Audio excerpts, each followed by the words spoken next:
Hi, I'm going to show you 5 or 6 different exercises. When I found I was training to do a marathon, I started having a pain in the top of my foot that I never had before. It was actually diagnosed as a Morton's Neuroma, but I did these exercises every day, and in about 2 weeks my neuroma went away. So I'd like to share this with you. The first exercise I'm going to teach is the shake hands.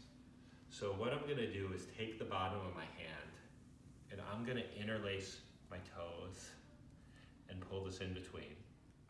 And I can shake this up and down, and I actually can shake from both ankles. Now, a neuroma is when basically the fibers in between your toes kind of get too constricted, maybe from when your shoes are either too tight or not as wide as the boot needs to be or your shoe. So what I'm going to do is just shake this up. Now, with a Morton's neuroma, there's pain in between the toes, so what I'm going to do is I'm going to pull each toe apart. Now here's my metatarsal, okay? And there's little bones in between each of the foot. See, the thing is, the bones in your foot look a lot like the bones in your hand. So it's almost like the metatarsals to the phalanges. It's like you have little fingers in between your toes. And I'm going to trace each of these bones and try to get a little bit of space in between. And I'll go all the way up and down, all 5 digits.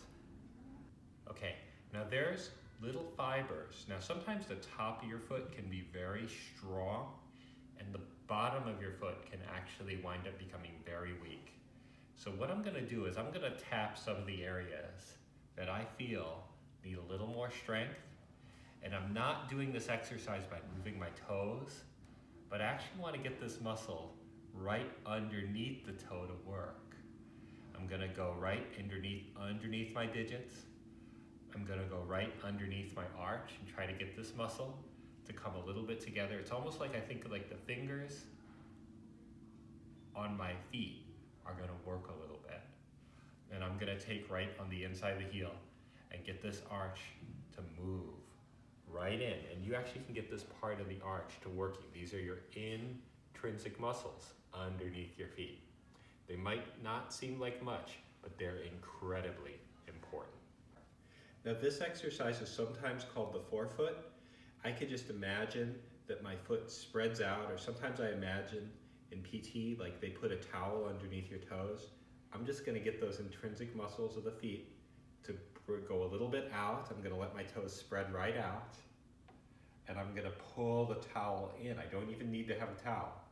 So the towel spreads out, and the towel spreads a little bit in, and the towel spreads out, and the towel comes a little bit in, and that gets those arch muscles to work.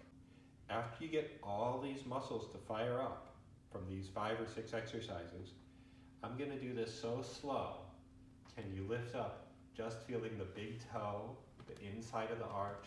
You can get this arch muscle just to work.